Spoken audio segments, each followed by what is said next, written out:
Nah di situ tuh gue keluar, diajak sama dia gini, kamu nggak usah bawa apa-apa, kamu ikutin saya aja kata dia.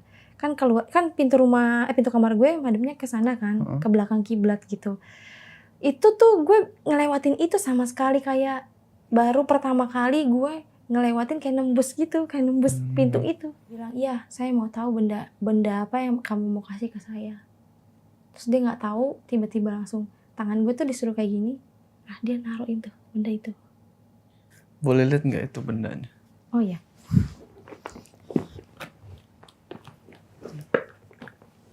Ini karena nggak ada tempat jadi gue taruh di sini.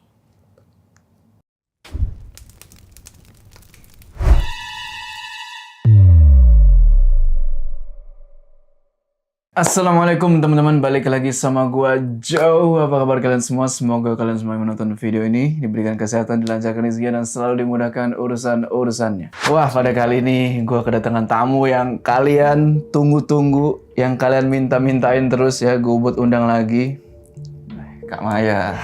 Wih, gokil. Nih, thank you banget nih udah mau datang lagi nih berbagi cerita, gila. Jadi gue denger lu naik gunung lagi nih. Sebetulnya naik gunungnya gunung gaib. Hah? Gunung gaib? Jadi gue gak naik secara nyata. Naik secara nyata? Tapi gue bener-bener nyampe ke puncaknya. Nah, gunung ini Gunung Salak? Betul. Oke. Ini Gunung Salak. Nah, coba diceritain dikit deh. Maksudnya lu naik secara gaib tuh gimana? Jadi sebelumnya kan gue dapet mimpi. Memang suruh silaturahmi ke Gunung Salak. Cuma karena gue mikirnya masih, waduh Salak mistisnya kental banget gitu kan. Apalagi orang kayak gue yang sensitif gitu kan. Kalau bukan sama orang-orang yang paham banget, gue gak akan berani naik. Itu berkali-kali gue dapet mimpi disuruh ke sana untuk silaturahmi katanya. Cuma gue masih belum berani karena emang belum ada temen kan. Dari situ gue diundang untuk datang ke daerah Bogor sama abdi dalam sananya lah gitu, diundang untuk silaturahmi ke sana. Dan ternyata gue itu nggak secara sadar, biasanya kan kalau Raga Sukma kan sadar ya kita mau ke tempat mana nih. Kalau ini tuh enggak, karena beliau sendiri yang kuburannya itu ada di atas Gunung Salak, itu masuk ke dalam badan gue komunikasi dan gue diajak. Sampai gue dikasih benda pusakanya. Diajak ini maksudnya lu diajak jalan-jalan ke Gunung Salak gitu? Iya. Oke. Gitu. Pada penasaran kan? Tonton video ini terus. Jadi nggak usah lama-lama lagi. Udah siap? Mode horor aktif. Nah, itu gimana awal mulanya tuh? Dari lu mimpi segala macem sampai akhirnya lu naik secara gaib ke gunung itu. Jadi ceritanya tuh beberapa bulan lalu itu gue memang dapat mimpi berturut-turut secara gaib ya. Maksudnya gue mimpi ini tuh belum pernah gue rasain sama sekali. Gue pikir awalnya tuh mimpinya mimpi biasa, kembang tidur gitu. Nah mimpinya ini tuh gue didatengin sama dua laki-laki tua, tapi mukanya bercahaya banget sampai gue nggak bisa lihat detail mukanya. Dibilang silau cuma soft gitu, nggak bikin kita ngelihat dia tuh sakit mata atau gimana enggak. Nah itu ada satu perempuan juga nih yang ngikut di belakangnya dia. Cuma dandanan perempuan tuanya ini tuh kayak bisa dibilang kayak berbulu gitu ya mukanya, kayak hewan gitulah gitu. Kayaknya berbulu, itu lebat banget sampai gue pikir itu sosok jin. Biasanya yang datang kalau tampilan-tampilan serem kayak gitu gue nggak berani buat komunikasi. Nah yang bapak-bapak tua ini berdua itu ngucapin salam, tapi gue diemin karena gue bingung ini orang siapa gitu kan. Terus itu tempat yang gue datengin itu pada saat di mimpi, tempatnya tuh persis banget di puncak gunung. Cuma anehnya di puncak gunung kan gak ada pohon-pohon pinus kan. Nggak ada. Nah kalau itu tuh banyak banget pohon pinus. Terus auranya tuh kayak bisa dibilang bukan siang bukan malam, jadi kayak sejuk aja gitu. Itu udaranya juga pokoknya persis banget di atas gunung, cuma gue nggak yakin kalau itu di atas gunung. Dia ngucapin salam lagi sampai sebanyak 7 kali. Terus gue nggak nyapain dia sampai terakhir. Dia bilang, kenapa kamu bukan muslim? Dia bilang gitu kan. Oh maaf saya muslim, gue bilang gitu. Terus si kakek-kakek yang berdua ini ngomong gini, kenapa salam saya nggak dijawab gitu.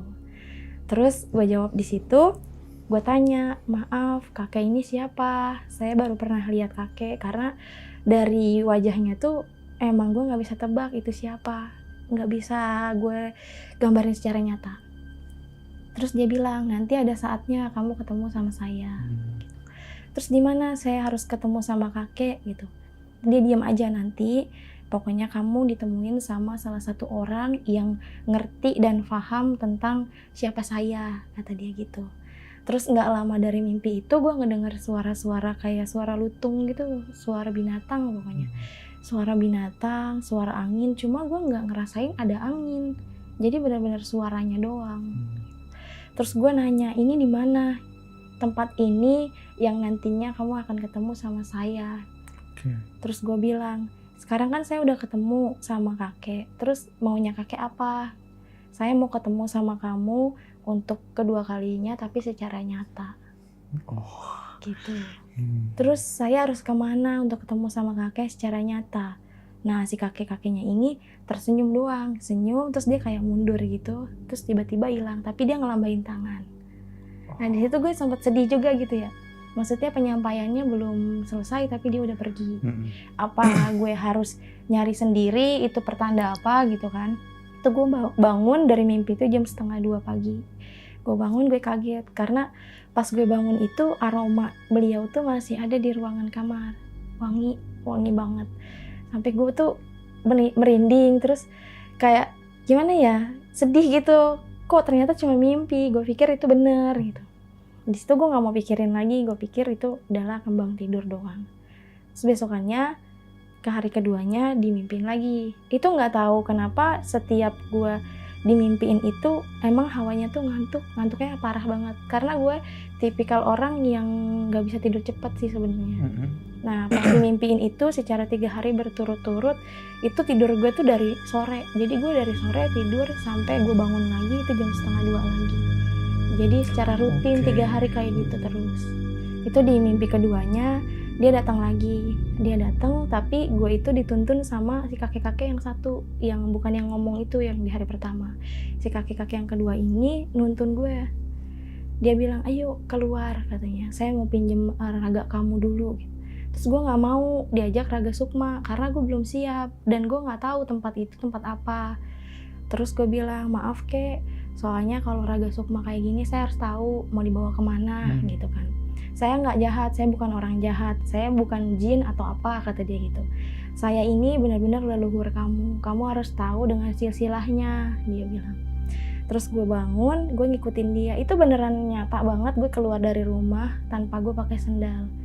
Itu gue baru ngerasain bener-bener dari rumah jalan, beneran jalan kayak jalan nyata gitu. Itu gue diajak, itu jalanannya itu lurus aja, itu nggak ada cahaya apapun tapi gue bisa lihat itu gitu.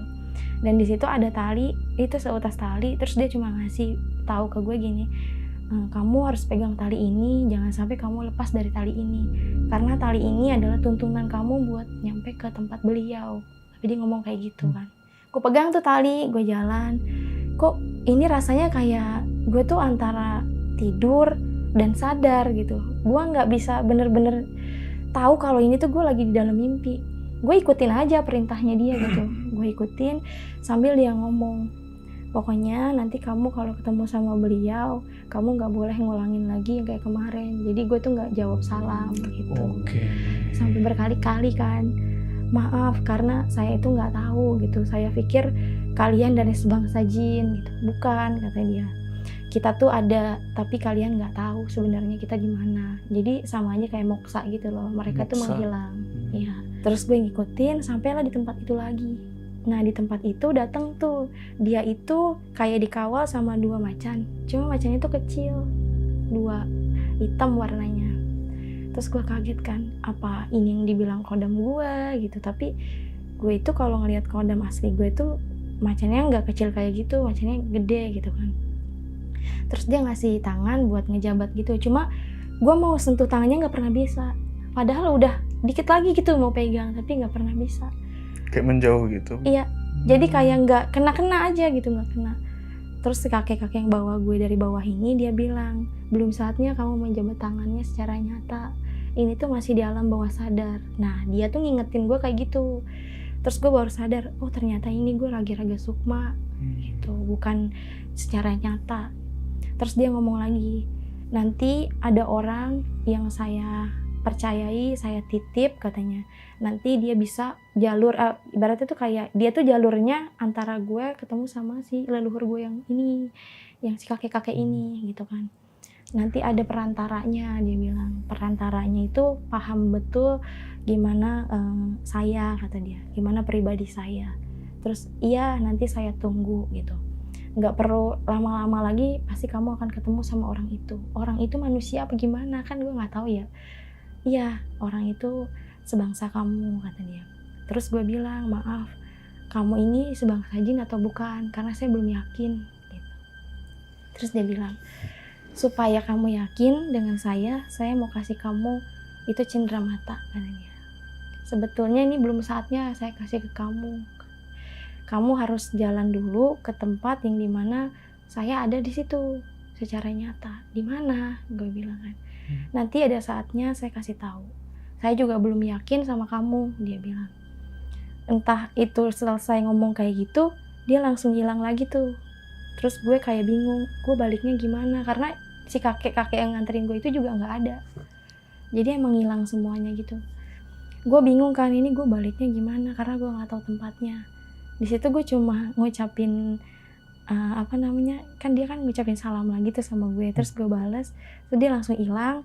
Nah gue tuh ketemu tali yang tadi gue pegang lagi. Jadi gue turun lagi lewat tali itu. Gue sambil zikir, sambil gue ngulur tali ini gue pegang, gue sambil zikir. Nggak lama kemudian tuh gue langsung masuk lagi tuh ke badan gue. Nah disitulah gue kayak demam tinggi, tapi itu selesai raga sukma doang. Jadi beberapa jam itu gue menggigil. Dan suami gue itu nggak tahu kalau gue sakit. Gue bangun pas gue ngeliat jam 1:30 lagi. Dan itu posisinya gue lagi halangan, jadi gue nggak bisa sholat. Tapi gue bingung. Gue tuh selama lagi halangan harusnya gue nggak bisa raga sukma. Karena kan ada bacaan tertentu dan ada caranya juga. Jadi gue harus sholat malam dulu, gue harus selesaiin zikirnya dulu, baru bisa raga sukma. Tapi kan itu lo raga sukma bukan atas keinginan lo kan? Iya. Nah itu dia yang gue heran. Lo kayak ditarik kan? Betul, kayak secara paksa gitu. Nah mimpi ketiganya besoknya tuh gue kayak cerita nih sama keluarga gue. Terus dia bilang, enggak itu mah cuma mimpi doang kali gitu. Jadi gue biar nggak kepikiran mungkin ya. Di hari ketiganya gue mimpi lagi. Dan mimpinya sama kayak gitu. Terus dia bilang, besok kamu akan dipertemukan sama orang yang saya maksud, kata dia. Nah nggak lama pas paginya gue ada telepon dari salah satu konten kreator juga nih yang ngundang gue buat podcast. Gue datang ke sana, terus dia bilang nanti juga ada yang mau datang lagi, katanya. Dia ini anak dari abdi dalamnya orang Bogor. Tuh di situ langsung bergetar dan itu angin kencang banget. Itu orang-orang yang nganterin gue podcast pun sampai bingung gitu. Nggak biasa-biasanya ada angin kencang. Nah di situ si orang yang ngundang gue ini dia juga sempat bingung, kenapa ya kok ada angin tiba-tiba kenceng banget. Nah itu angin kenceng banget, emang nggak ada tanda-tanda apa-apa, tiba-tiba angin kenceng aja. Nggak lama selesai gue podcast, orang itu datang. Jadi dia berdua, dia sama perwakilan dari tim bapaknya. Gitu datang. Pas gue ketemu sama dia, auranya tuh kenceng banget. Jadi gue sama dia itu gemetar. Kayak bener-bener ngadu energi gitu. Gue nggak berani, ya gue nggak berani natap matanya dia juga nggak berani natap mata gue. Jadi kita saling nunduk. Dia kan pakai kalung dari tasbih. Tasbihnya itu gue punya juga, itu dari kayu gaharu. Gue itu bingung karena apa ya yang harus gue buka omongan, karena dia ngerasa canggung, gue juga canggung gitu. Pokoknya nggak kayak orang biasa deh. Sampai akhirnya gue ngobrolin masalah kalung itu. Udah ngobrol-ngobrol, dia ngomong gini, nanti Kak Maya ikut ke rumah aku aja ngobrol-ngobrol sama Abah, kata dia. Abah siapa? Abah bapak aku, kata dia. Nah si tantenya ini yang nganterin ngejelasin ke gue, Mai, kalau ibu lihat Maya kan auranya beda nih, katanya. Kurang lebih samalah sama si ini anak ini gitu. Nanti kalau diketemuin sama abahnya, pasti abahnya itu akan nyaman nih sama Maya karena satu frekuensi, katanya. Oh iya Bu, kapan ya Maya bisa main ke sana? Terserah Maya maunya bisanya kapan. ya udah Bu besok, itu langsung bener-bener besok gitu bilangnya kan. Padahal itu gue besoknya tuh kerja gitu, sampai gue bela-belain gak kerja buat ke tempatnya dia itu. Gue datang ke situ, awalnya tuh cuma ngobrol-ngobrol biasa, terus abahnya datang. Gue tuh ngeliat abahnya juga sama, ngerasain energi kayak anaknya ini, sama-sama gemetar. Pas gue salaman sama abahnya ngomong gini, ini mah anak cucu abah juga, kata dia gitu. Terus gue bingung, maksudnya gimana bah? Nanti juga tahu sendiri, anak indigo kan, dia langsung ngomong gitu. Enggak bah, saya bukan indigo gitu, cuma bisa ngelihat doang. Terus abahnya senyum-senyum kan, besok kamu main lagi ya kesini katanya. Nanti kalau kamu main kesini, abah mau ajak kamu ke salah satu pura terbesar di Indonesia nomor 2, kata dia. Di mana tuh gitu? Di Bogor. Pokoknya kamu nanti main lagi kesini, silaturahmi. Oh iya bah gitu. Terus nanti abah kasih tahu aja lokasinya di mana. Singkat cerita, besoknya abah ngirimin alamatnya. Nah, gue ke situ malam. Jalan itu abis Isya sampai sana malam. Terus si abahnya nggak bilang kalau gue tuh disuruh mandi. Jadi gue nggak bawa persiapan apa-apa gitu. Terus nyampe di salah satu pura itu kan ada pendoponya, pendopo kecilnya. Sebelum gue masuk ke pura itu ada anjing yang nggonggong terus. Ada anjing nggonggong sampai gue berhenti. Gue bilang kalau memang ikut dari jalanan, ya udah tolong pergi gitu. Karena di sini kan tempat suci juga gitu kan. Walaupun ini gue nggak paham ini maksudnya gimana gue disuruh kesini gitu kan. Jadi ya udah gue berhenti sebentar. Terus gue diam, gue istirahat bentar. Nah anjing itu kayak nungguin gue buat ngajak ke atas, karena kan treknya ke atas gitu kan, kayak tangga-tangga gitu. Terus gue bilang sama suami gue, ayo ya ke atas, soalnya dia udah nunjukin jalan nih. Karena gue nggak tahu bang, si abah itu nunggunya di mana. Dituntun lah sama anjing itu. Dituntun, oh ternyata ke arah pendopo. Nah baru tuh gue di situ ngelihat si ibu-ibu yang nyuruh gue datang juga tuh. Dia kayak ngelambai-lambai gitu. Yang mukanya buluan. Bukan, si ibu-ibu yang di podcast itu, yang gue diundang di podcast. Ya, si ibu W lah pokoknya. Si ibu itu, terus dia, Maya sini katanya. Terus gue ke situ, dia ngobrol, Maya bawa baju nggak? Dia langsung bilang gitu kan. Oh nggak bawa, cuma bawa baju yang ini. Ya, harusnya tuh Maya mandi di sini, kata dia. Ya gimana, soalnya Maya juga lagi halangan, nggak bisa mandi. Oh ya nggak usah kalau lagi halangan, katanya. Nah, si abahnya ini ngomong gini, ya udah diwakilin aja sama suaminya yang mandi katanya. Terus gue bingung kan, di situ tempat mandinya di mana, gue nggak tahu. Jadi gue duduk, baru banget nyampe, si abahnya ngomong gini, kemarin juga ada yang kesini katanya. Pas Maya pulang kan abah kesini tuh, ada tuh 2 orang itu yang kemarin kamu pada ketemu katanya. Siapa? Itu kamu tahu deh, kata dia gitu kan. Oh iya, si konten kreator juga, itu yang tadi gue ceritain. Dia duduk di situ katanya, terus abah nih punya satu benda ini gaib datangnya, kata dia. Tapi abah minta tolong nih sama kedua anak indigo itu yang kemarin, cuma nggak ngerti katanya. Dia tuh nggak bisa nembus apa maksud dari kalung ini katanya. Terus gue juga ngerasa kayak diuji gitu. Wah gue nih harus megang kalungnya, terus bener nggak ya prediksi dari gue gitu kan. Tapi Mayanya nanti selesai mandi katanya, selesai suaminya mandi, ini makan dulu aja. Nah di situ kita lagi habis pada makan, udah dibersihin pendoponya. Nah di situ tuh gue duduk, nggak tahu kenapa, biasanya gue duduk kaki gue di bawah karena kan kayak model apa sih, kayak papan gitu loh. Jadi kaki kita nggak gantung gitu. Nah gue duduk kaki gue di bawah gitu kan. Nah ini tiba-tiba nggak tahu kenapa gue duduk bersila gitu, tapi tangan gue kayak gini. Itu nggak ngerasa sama sekali. Gue tuh nggak mau kayak gitu, tapi ke bawah sendiri gitu kan. Gue kayak gini, terus abahnya udah bingung. Pasti ada yang datang nih katanya, ada yang mau hadir gitu kan.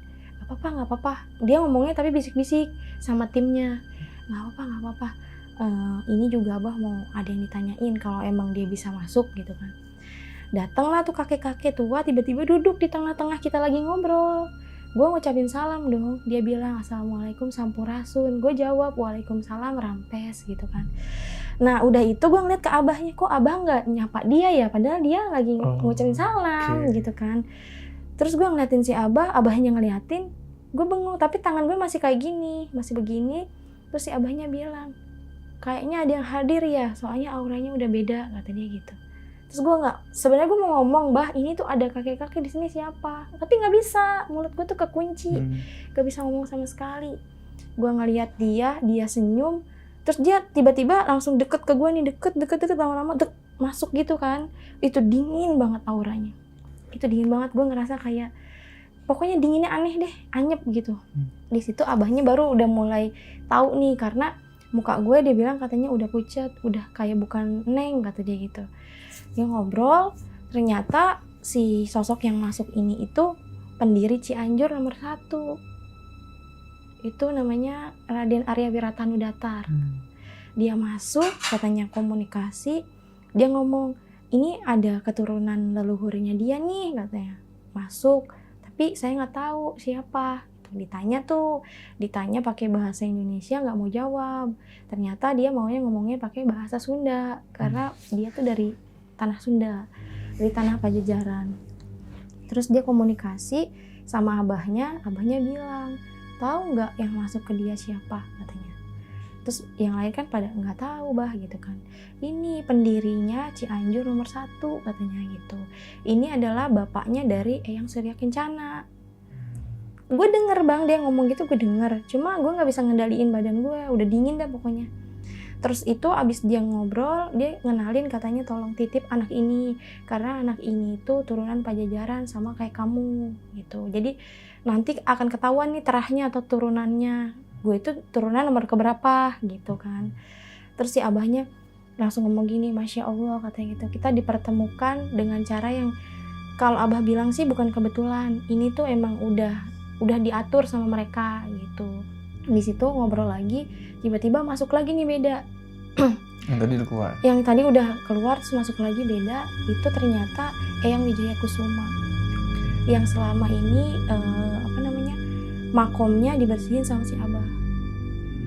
Jadi dia ngucapin terima kasih. Terus si abah sampai sungkem, dia bilang baru kali ini leluhur datang secara langsung ngobrol sama abah. Biasanya itu cuma dalam tawasul aja, kita ngirimin Fatihah buat beliau gitu. Dan ini abah juga shock, kaget katanya, kok beneran bisa gitu. Ternyata inilah yang benar-benar dinamain anak indigo kata si abahnya. Ini nih baru nih abah percaya kata dia. Terus udah selesai keluar lagi, sosok yang kedua itu masuk lagi. Itu ternyata penguasa dari pura itu, dari kerajaan Bali di zaman Majapahit. Itu masuk tapi ngomongnya nggak bisa Indonesia, nggak bisa bahasa Sunda, nggak bisa bahasa, kita kan nggak bisa bahasa Bali ya. Tapi kan waktu dia masuk itu ada penunggu yang punya puranya itu kan orang Bali, Bu Made gitu kan. Itu orang Bali dan dia pun udah tidur karena udah malam. Dia udah tidur, kita bingung nih orang ngomong apa, nggak ngerti kan. Karena itu kalau yang gue tahu itu bahasanya tuh kayak bahasa Kawi. Bahasa Kawi itu kayak bahasa zaman dulunya si kerajaan itu gitu, nggak ngerti sama sekali. Terus dia nulis, dan tulisan itu pakai tulisan Sanskerta. Waduh. Tapi dia nulisnya di tikar. Dan gue juga yang dipinjam raganya, gue nggak ngerti ini nulis apa sih, gue nggak tahu gitu kan. Dia nggak ngasih clue sama sekali. Udah dia selesai, udah keluar. Terus gue coba nyadarin diri gue tuh biar udah nggak usah ada lagi yang masuk lagi, karena itu banyak banget emang mau gantian gitu masuk kan. Terus si abahnya langsung pijit belakang leher gue, terus dia bilang, Neng istighfar, udah nggak usah diterusin, nanti makin banyak yang masuk, karena kita kan mau mandi, mungkin ya kita harus izin dulu sama beliau gitu. Itu lo pas dimasukin itu lo sadar lo? Sadar, tapi gue nggak bisa ngendaliin badan gue sendiri. Tapi lo ngerasa badan lo dikendaliin? Badan gue tuh lemes aja udah ngerasanya, tapi air mata gue terus-terusan keluar gitu. Gue tahu apa yang abahnya omong, tapi gue nggak bisa balikin lagi. Jadi dia sendiri yang di badan gue yang ngomong ke si abah gitu. Udah selesai, gue udah sadar kan lemes tuh ya, itu udah menggigil kedinginan. Si abahnya ngomong, abah masih penasaran nih sama benda yang abah dapat secara gaib itu kata dia. Terus gue bilang, bendanya apa bah? Kalung katanya. Nanti deh kita mandi dulu deh, baru nanti abah kasih tahu. Sebenarnya tuh abah udah mau negor Maya dari tadi, karena di belakang Maya tuh udah banyak leluhur katanya yang datang. Cuma abah terlalu menyepelekan kata dia. Sampai akhirnya abah sendiri yang ditegur sama leluhur gue. Akhirnya dibawalah ke Pancoran 7. Di belakang itu ada pemandian air, jadi kayak ada air air kayak air mancur gitu 7. Dan itu kalau secara agama Hindu itu untuk melukat gitu. Dan melukat tuh mensucikan diri kalau nggak salah. Ya, membuang aura negatif lah jatuhnya. Nah di situ gue juga agak sempat mikir gini, ini kan maaf ya, ini kan pura gitu kan, tempat beribadahnya orang Hindu. Gue tuh takut salah tata caranya gitu, harusnya gimana. Dan memang dari kepercayaan yang gue anut sendiri, agama Islam memang gak pernah ada melukat gitu. Terus gue nanya dong ke si Abah, bah maaf ini saya mandi ke sini dengan niatannya gimana, kan gak tahu gitu kan. Kamu niat aja dalam hati, niatnya itu buat membersihkan aura negatif katanya. Oh iya gituin kan. Terus si Abahnya ngomong gini, kamu bawa gaharu nggak bawa, soalnya kan Maya nggak paham harusnya kayak gimana, dan Abah pun nggak bilang harus apa aja yang dibawa gitu. Terus si ibu ini ngomong, harusnya tuh kamu nanya katanya, udah tahu tempat kayak gini harus kamu banyak nanya. Ya gimana dong, kan gue nggak paham bang tentang pura kayak gimana gitu kan. Dan gue pikir itu pura-pura itu di luar pura, bukan di dalam puranya. Gue nggak tahu kan harus apa aja yang dibawa. Terus gue bilang, iya bu, maaf ya bu, jadi miskomunikasi gitu kan. Untung nih kita bawa, kata dia. Dia tuh nadanya udah agak tinggi gitu kan. Iya bu, nanti saya ganti aja gitu kan. Gak usah, ini kita emang bawa, kita setiap kesini pasti bawa, kata dia. Terus dibakar lah tuh gaharu sama dia, sama dupa yang panjang-panjang tuh kayak lidi gitu. Pas dia bakar, gue ngelihat orang itu pakai selendang kuning, tapi bapak-bapak nggak pakai baju. Terus cuma pakai selendang kuning, terus dilapisin sama kain batik gitulah, karena itu gelap jadi nggak kelihatan kan. Gue bengong dong, kata si ibunya, ayo neng jangan bengong di sini gitu kan. Terus gue bilang, bu saya nggak bisa masuk ke situ soalnya dijagain sama bapak-bapak yang pakai selendang kuning. Terus si abahnya langsung nengok kan, udah nggak apa-apa permisi aja gitu. Terus gue jalan, ya gue minggir-minggir gini, gue takut kan orang dia berdiri di tengah-tengah, sedangkan itu tempatnya kecil jalurnya. Gue minggir-minggir gitu kan, sampai gue datang ke ada toilet gitu. Nah pada ganti baju kan di situ mau mandi. Gue kan lagi halangan jadi gue nggak mandi. Gue ngeliat si orang yang pakai selendang kuning ini nggak nengok gitu, jadi dia tetap ke sana pandangannya. Gue ngeliat ke atas, kok terang banget. Ternyata itu kayak gerhana bulan atau apa ya, bulan full. Terus dia tuh ada cincinnya lagi di lingkaran bulan, di luar bulannya itu kuning, warnanya kuning terang banget. Itu yang tadinya gelap tiba-tiba jadi terang kayak gitu. Terus gue ngeliat ke atas, gue bilang sama si ibu ini kan, bu alhamdulillah ya dikasih terang gitu. Lihat ke atas, di ibu dia ngeliat, oh iya kata dia, ini bulannya full katanya kan, bagus buat mandi, bagus kata dia gitu. Tapi di situ ada satu hal yang ngeganjal dari diri gue tuh, kayak udah niat gue di sini cuma buat nganterin suami gue mandi lah ibaratnya, buat ngebuang aura negatif. Tapi selebih dari itu gue nggak percaya gitu, karena dibilang katanya tempat ini tuh sakral banget, nggak boleh kayak gini, nggak boleh kayak gini. Emang setiap tempat itu kita harus ikutin tata caranya. Cuma gue dipaksa untuk meyakini, ya sorry tuh gue nggak mau sepenuhnya percaya gitu. Karena balik lagi kepercayaan orang kan beda-beda gitu kan.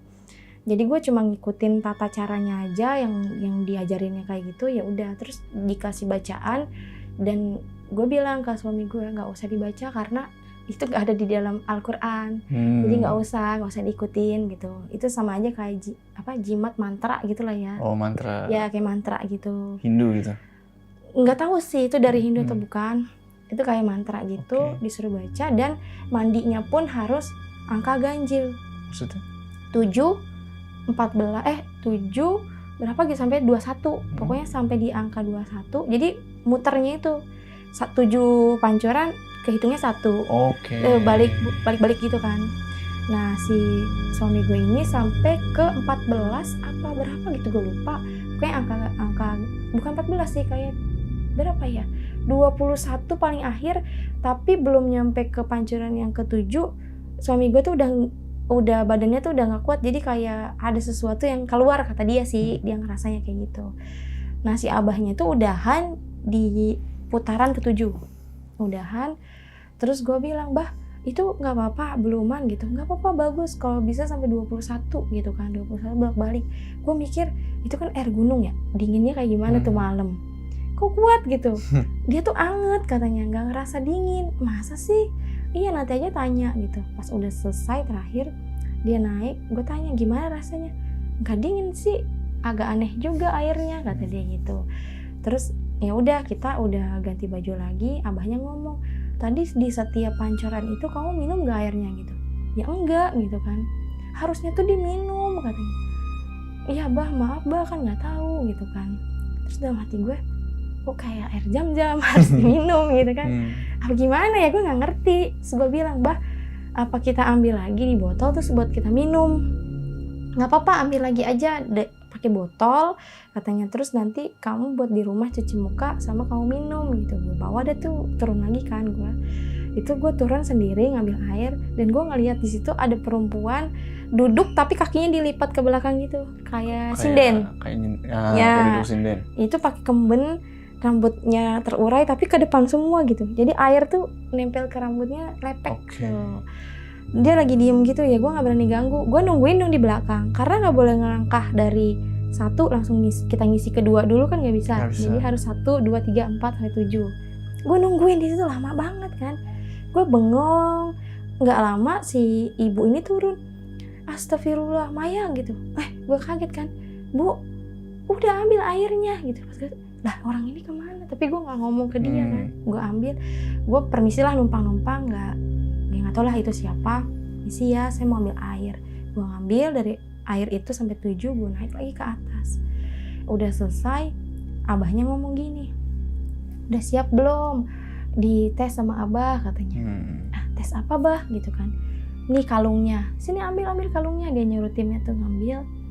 Nih kamu tahu nggak maksud dari abah dikasih ini tuh apa, kata dia. Maaf ya bah, ini barangnya, kalungnya Maya pegang gitu kan. Tapi ini balik lagi, Maya kan cuma dikasih titipan, ya kayak ginilah kelebihannya. Cuma nggak perlu abah percayai 100% gitu, karena Maya juga nggak tahu ini bener atau enggak gitu. Terus kata dia nggak apa-apa, coba aja coba. Terus gue pegang tuh kalung berat banget karena memang dari emas asli. Itu liontinnya gede. Itu lafaz Allah sama ada 2 pohon kelapa, kayak nyilang gitu. Itu nggak tahu itu lambang apa gitu kan. Lafaz Allahnya tuh gede banget, sampai itu ada kayaknya sih tuh emang pantai ya, tapi nggak jelas banget dari gambar liontin itu. Terus gue pegang, gue cium, baunya sih memang bau emas gitu, emas tua gitu. Terus gue pegang, gue minta izin dulu dah. Itu kan karena bukan gue pribadi yang bisa ngebaca ya, jadi leluhur gue yang masuk buat mengungkap itu. Iya. Pas gue pegang, itu udah mulai gemeter. Abahnya ngejagain dari belakang. Terus abahnya bilang, ini suaminya aja yang jagain di belakang, nanti abah mau ngajak komunikasi gitu kan. Dijagain tuh sama suami gue di belakang. Tuh gue pegang, emang berat banget sampai gue nggak sanggup. Gue gini ini, gue pegang 2. Nah pas banget gue megang, yang gue lihat itu pertamanya itu kayak kerajaan, kayak candi gitu, kayak candi. Cuman di situ candinya tuh kayak kepala apa sih, kayak kuburan makam-makam yang dililit sama kain putih. Kan kalau kuburan keramat suka dibalurin sama kain putih kan, diikat tuh kepalanya kayak cuman bertanda gitu kan. Nah itu diikat, tapi diikatnya tuh pakai kain yang kotak-kotak gitu, hitam putih. Diikat. Itu kayak Hindu deh kalau nggak salah. Iya. Diikat 2 tuh begini. Nah di dekat gapuranya itu emang ada pohon kelapa, jadi begini. Oh gitu. Iya. Apa ini simbol dari kalungnya? Kan gue nggak paham.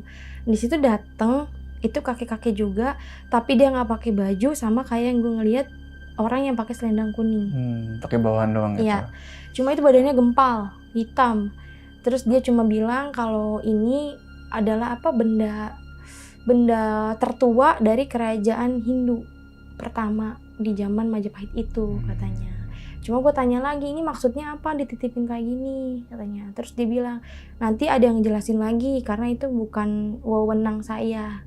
Masuk lagi sosok kakek-kakek juga. Ternyata ini dia dikasih benda secara gaib. Itu ada kuburan yang di daerah Gunung Salak itu belum ketemu sama si abah. Jadi dia mau ngasih cenderamata, nanti ini sebagai kuncinya, nanti clue-nya ada di kalung ini, kata dia.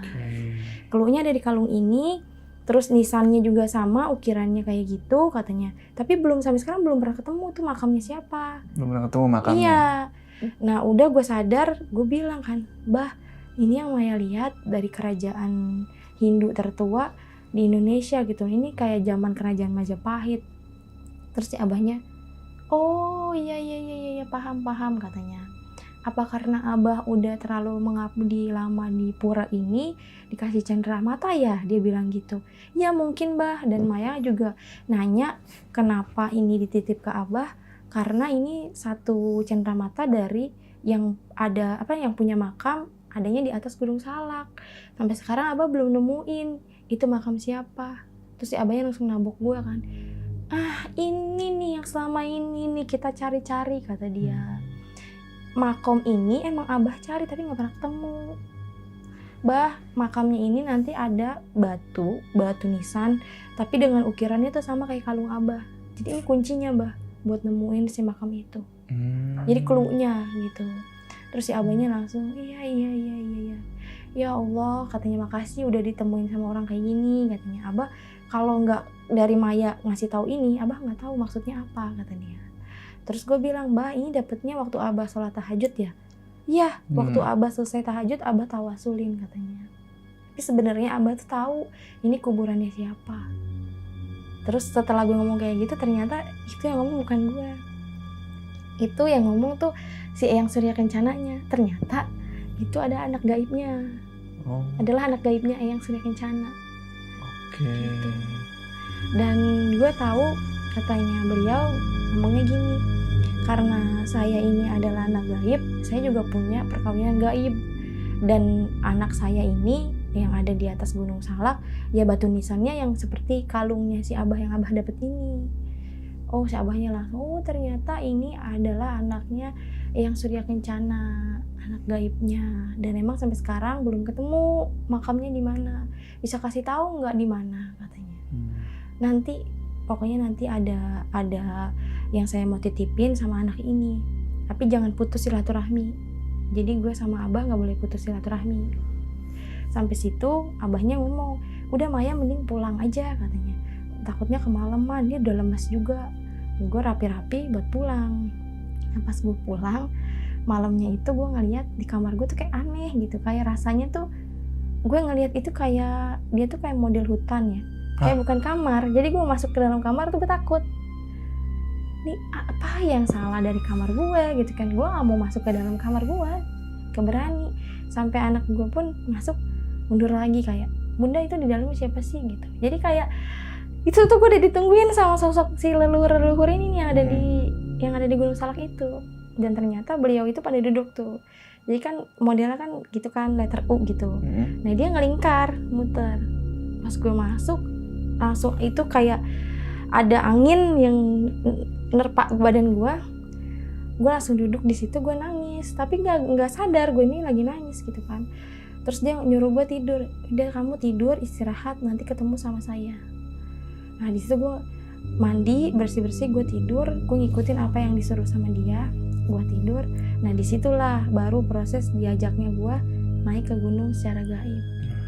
Gue tidur, pas banget gue baru merem, itu masih sore, itu sekitar belum nyampe jam 12 kalau nggak salah. Itu hari besokannya ya, pas gue pulang dari pura itu, besokannya baru. Itu sebelum jam 11:30 seingat gue itu. Itu pas gue bangun gue ngeliat, jadi tuh ada orang yang bener-bener narik tangan gue. Jadi gue kayak bangun seolah-olah gue ditarik gitu. Jadi kayak setengah duduk. Oke, lo kan berbaring nih. Terus kayak di tangan gue iya. Cuma fisik badan gue tetap tidur. Terus gue ngeliat kan, duh gitu kok badan gue ada di sini tapi guenya udah keluar gitu. Nah di situ tuh gue keluar, diajak sama dia gini, kamu nggak usah bawa apa-apa, kamu ikutin saya aja, kata dia. Kan keluar kan pintu kamar gue mademnya ke sana kan, ke belakang kiblat gitu. Itu tuh gue ngelewatin itu sama sekali kayak baru pertama kali gue ngelewatin kayak nembus gitu, kayak nembus pintu itu. Karena kalau yang gue rasain secara raga sukma, Itu gue nggak perjalanan nggak kayak gitu, nggak pernah ngejalanin kayak gitu. Jadi pas gue Raga Sukma tiba-tiba gue udah di tempat itu gitu. Kalau selama ini yang gue jalanin, karena setahu gue kalau Raga Sukmanya jalan kayak gitu, itu tingkatannya udah paling tinggi. Itu setara sama Kian Santang. Waduh. Dia tuh bisa kemana-mana. Dia tidur pun dia bisa jalan-jalan gitu. Gue tuh loh kok aneh gitu kan. Diajak sama dia dituntun sambil gue jalan. Itu bener-bener gue ngalamin perjalanan gaib naik gunung tuh bener-bener jalan kayak gue ini keluar rumah, gue ngelewatin semua tetangga-tetangga gue nih, rumah-rumah. Itu gue lihat. Tapi itu dalam kondisi Raga Sukma. Nah, sampai keluar dari daerah rumah gue, dan di situ baru itu udah beda dimensi. Jadi gue udah masuk ke dimensinya dia. Yang gue lihat itu di situ cuma gelap sama tali yang kayak di mimpi gue pertama kali itu. Gue megang itu, gue jalan, nyampe di ada batu gede gitu kan. Nyampe di batu gede karena gue capek, badan gue bungkuk gitu. Jadi kaki gue mau gue taikin ke batu. Terus si kakek yang ngajak gue ini bilang, jangan ditaikin kakinya karena itu batu nisan dari makam leluhur kamu juga, tapi belum ada orang yang tahu. Jadi itu cuma simbolis aja tuh batu itu. Sama gue jalan lagi ke depan, itu ada pohon gede. Nah di bawah pohon gede itu katanya juga ada makam juga, cuma belum banyak orang yang tahu. Tapi makamnya ini itu selalu bersih. Padahal nggak ada orang yang tahu, tapi makamnya selalu bersih. Tidak bersihin. Iya, dan gue lihat emang bersih. Itu ada pohon. Logikanya kalau di situ ada pohon, pasti rumput-rumput, ranting-ranting kering pada jatuh ke bawah. Daun-daun segala enggak. macam.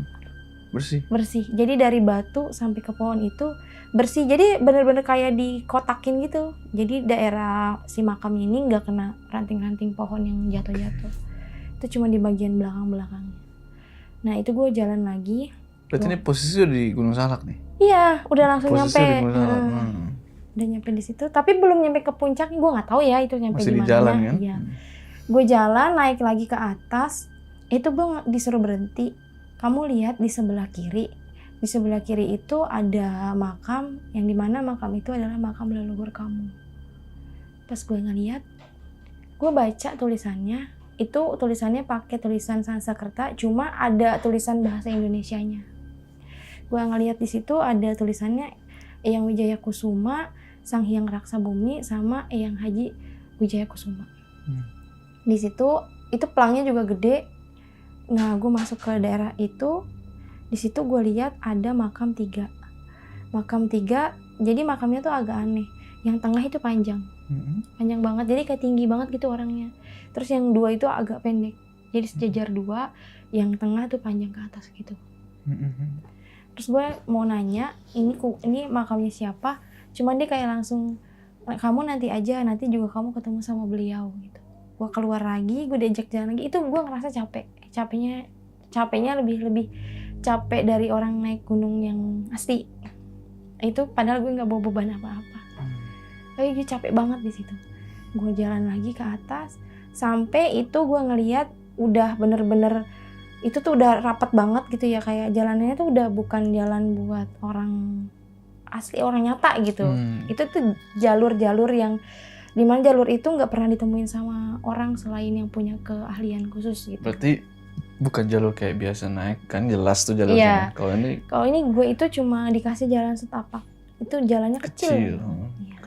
Gue jalan di situ, gue ngerasa loh kaki gue nginjek tanah, sakit gitu kan. Terus gue sempat berhenti, di situ gue agak nangis. Gue udah nggak sanggup gitu. Ayo sanggup, kamu kan mau ketemu sama leluhur kamu, ya harus berjuang gitu. Terus gue jalan pelan-pelan, itu gue sampai gue bener-bener panjang jalan tuh gue nangis karena udah gue nggak kuat, nggak apa-apa deh. Gue cukup tahu aja leluhur gue siapa, tapi gue nggak mau ketemu gitu. Gue belum siap gitu kan. Tapi ini bukan kamu yang mau ketemu, beliaunya langsung yang mau ketemu, kata dia. Masa kamu nyerah gitu aja? Terus gue mikir lagi, iya sih, ibaratnya dia itu orang istimewa yang mau ketemu sama gue. Emang gue siapa gitu kan? Ya udah gue jalan aja ngikutin dia. Nyampe lah di situ, gue ngeliat lagi ada 2 ekor macan yang hitam tadi tuh, tapi dia lagi duduk gitu, jadi kakinya ke depan. Karena itu gelap kan, gue nggak ngeliat kalau itu macan kan. hampir banget tuh macan itu mau keinjek sama gue. Terus langsung dihalangin, kamu nggak usah kesini gitu. Jadi tuh dia di tengah-tengah kayak semacam kayak patung selamat datang jatuhnya. Kanan kiri gitu. Iya, kanan kiri. Gue masuk karena emang udah gelap banget kan. Gue masuk ke tempat itu. Tempat itu tuh sama banget persis kayak yang di mimpi gue yang pertama. Cuma si cewek yang rambutnya acak-acakan itu gue nggak ngeliat lagi, nggak ada. Jadi cuma ada dia doang satu di atas. Terus gue langsung duduk karena gue udah lemes banget, capek. Duduknya itu kayak gue duduk kayak yang kayak sinden gitu, kaki gue ke belakang. Gue cuma nunduk ke bawah karena gue udah nggak sanggup lagi. Nah itu gue ngeliat dari aura mukanya sih kalau digambarin tuh bener-bener mukanya tuh kayak wali gitu. Itu bener-bener dia cakep banget. Jadi standar cakepnya manusia tuh lewat sama dia gitu. Pokoknya gue nggak pernah lihat manusia secakep itu. Padahal dia tuh kalau dibilang umurnya udah tua banget kan, tapi dia cakep gitu. Sampai gue tuh setiap ngeliat dia gue nunduk karena gue nggak kuat natap lama gitu.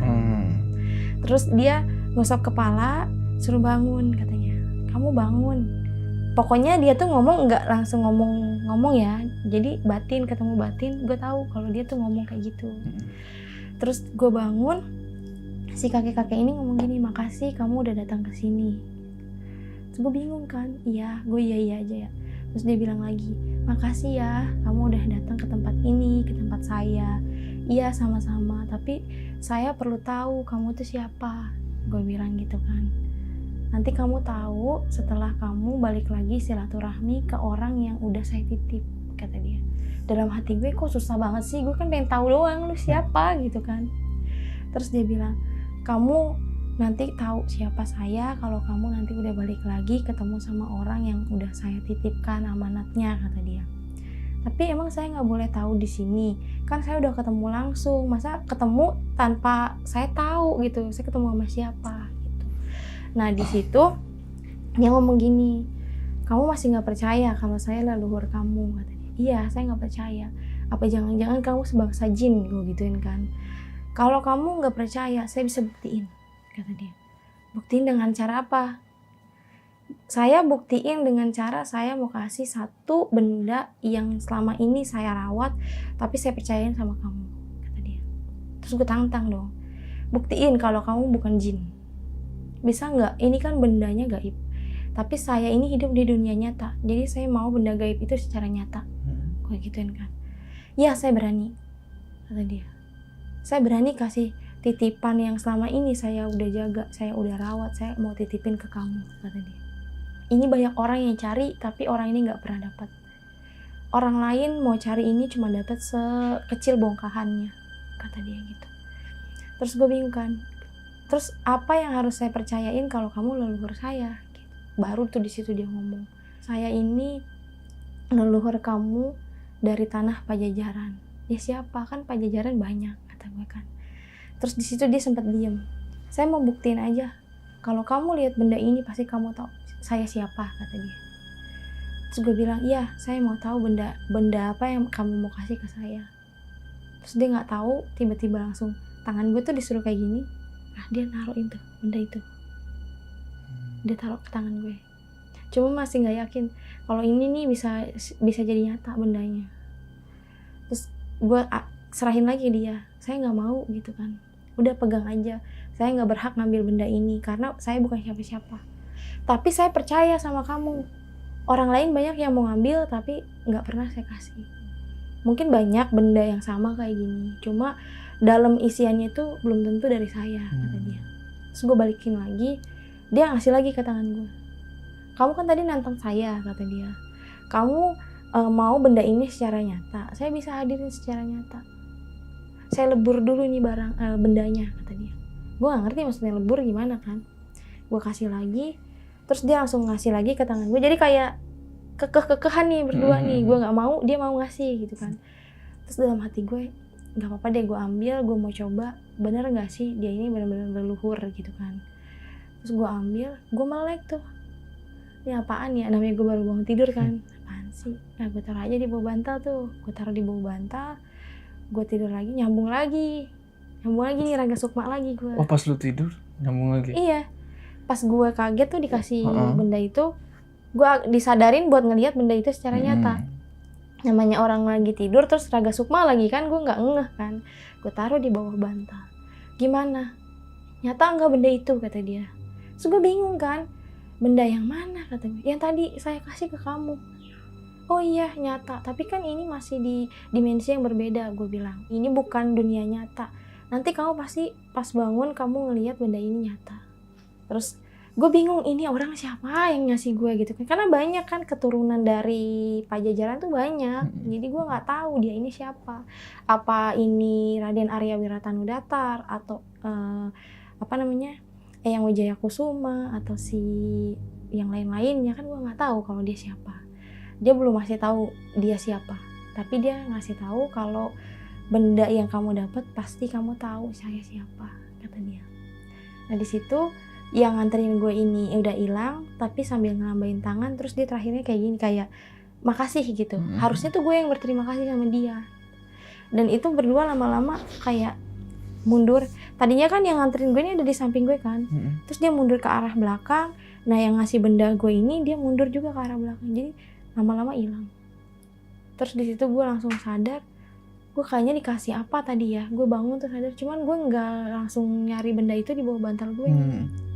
Gue tidur lagi, itu pas gue bangun kayaknya gue dikasih benda, tapi apa ya gitu. Bangun gue cari-cari, lah ini apa ya, bendanya tuh kayak kecil gitu kan. Terus gue nyalain lampu, gue lihat ini kan apa, kayak kembang Wijaya Kusuma gitu kan. Kembang Wijaya Kusuma ya berarti yang punya si Eyang Wijaya Kusuma dong gitu. Apa jangan-jangan dia yang ngasih gitu kan. Gue langsung kasih tahu ke si Abah. Gue bilang, "Bah, ini Maya dikasih satu benda titipan, tapi titipannya secara nyata gitu. Ya udah Maya kesini aja, itu biar Abah lihat." Malam itu juga tuh, besokannya gue pergi lagi ke sana ke Bogor. "Maya tahu nggak trek Gunung Salak via Aji Saka?" kata dia. "Nggak tahu, nggak pernah naik gunung," gitu kan. "Pokoknya Maya harus sampai ke atas Gunung Salak, puncak Salak 1," kata dia gitu. Oke, Salak 1. Oke. Udah gue kesana, dikasih lah, di Sherlock lah sama si Abah. Gue itu kalau tahu kayak gitu mah gue pasti bawa mobil ya. Nah ini gue pikir deket Bogor, ternyata lumayan jauh, dan gue naik motor. Itu treknya dibikin disasarin dulu sampai ke Curug Nangka. Oke. Sampai gue kok nyampe di Curug Nangka, muter lagi mapsnya, gue nggak tahu deh itu banyak banget halangannya. Sampailah gue di jalur trek Aji Saka itu, gue ketemu sama si Abah. Boleh lihat nggak itu bendanya? Oh iya.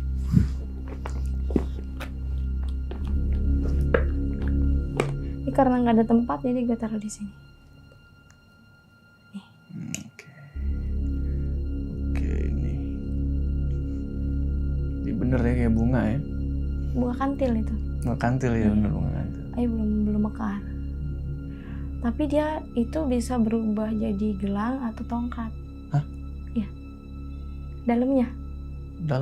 Jadi kalau misalkan gue ini apa namanya, gue tawasulin nih benda ini, dan dia tuh nanti nyerap ke badan gue tuh bisa jadi gelang. Gelangnya itu berupa kayak naga. Jadi boleh lihat kepala naganya ada sih kuncup bunga kantilnya ini. Gitu. Iya. Terus dia bisa jadi tongkat juga. Kalau tongkat itu biasa dipakai sama si Eyang Wijaya Kusuma ya. Tongkatnya ini? Iya. Ini kenapa dinamain bunga kantil Wijaya Kusuma? Karena Eyang Wijaya Kusuma itu waktu itu dia bertapa di sebuah desa kecil, itu ada di penjara yang itu Nusa Kambangan. Oke, Nusa Kambangan. Itu di desa Nusa Kambangan. Cuma dia doang yang berhasil bertapa. Makanya dia itu dikasih titipan bunga kantil kembang Wijaya Kusuma. Itu kembang kemenangan gitu. Jadi mungkin perjalanan gaib gue itu udah bisa lolos dan gue dikasih salah satu cendramata dari dia gitu. Nah itu gue nyamperin ke Abahnya ke via Aji Saka, nyampe di trek via Aji Saka tuh jam 8 dan gue kaget di situ rame. Jadi timnya si Abah ini tim yang waktu itu datang untuk nyelamatin kayak kapal Sukhoi yang waktu tragedi kapal Sukhoi itu. Okay. Nah itu tim SAR ya jatuhnya. Nah itu timnya si Abah. Terus dia bilang nanti anterin anak ini sampai ke Puncak Manik Salak 1. Gue kaget di situ, gue bilang, "Bah, Maya nggak siap buat naik gunung katanya gitu kan. Pasti siap, pasti bisa kata si Abah. Lihat aja Maya nggak pakai sepatu, cuma pakai sendal gitu kan. Kuat, pasti bisa. Kemarin aja kamu naik nggak pakai sendal bisa. Terus gue kaget kan. Kok tahu? Astagfirullah, kok tahu gitu kan? Iya kan pesannya nyampe ke saya. Kan dari awal dibilang nggak boleh putus silaturahmi. Maya nggak cerita pun Abah tahu kata dia gitu. Nah di situ gue udah mulai, waduh, masa iya nih gue malam-malam nih naik salak gitu kan. Terus tim-timnya tuh udah pakai baju hitam semua, udah siap nganterin gue ke atas gitu kan. Udah pokoknya udah ready dah gitu. Gue di situ dikasih makan dulu sama si Abah. Kamu makan dulu biar ada tenaga. Gue makan sambil dalam hati gue tuh, kok gue bisa diajak naik gunung dadakan, bisa-bisanya gitu kan. Gue gak kuat nih, gue makan sambil mikir gitu. Gak lama si Abahnya bilang, mana bendanya yang dikasih sama leluhur kamu katanya. Gue kasih dong, nih Bah, gue kasih yang tadi itu ke si Abah. Terus langsung, hebat kata dia, ini yang selama ini dicari sama orang banyak. Jadi orang itu naik Gunung Salak itu nggak semuanya untuk liburan naik gunung katanya. Ada maksud tertentu. Iya. Gunung Salak ini gunung keramat, salah satunya yang paling keramat di Jawa Barat katanya. Tahu kan mitos-mitos Gunung Salak gimana? Dari situ gue sedih bang, kayak Bah kayaknya Maya nggak bisa naik deh ke Salak gitu, emang belum yakin aja. Nggak apa-apa, pasti kuat kata dia. Terus gue udah selesai makan, bendanya masih dipegang sama si Abah. Gue lagi minum bang, tuh tiba-tiba kayak orang cekukan tapi gue kayak langsung pingsan. Gue langsung kayak keselak gitu lah. Jadi dia masuknya tuh pas banget gue lagi minum, langsung pingsan. Kan nggak kepegang karena nggak siap gitu buat komunikasi, nggak ada orang yang megangin. Terus sampai kepala gue kebentur sama bangku kayu gitu. Itu gue udah nggak tahu lagi dah, itu gue udah nggak sadar sama sekali. Dibangunin sama Abah, didudukin. Cuma sama Abah tuh yang adalah sedikit yang kayak si Abah ini gimana ya, kan ngobatin gue nih.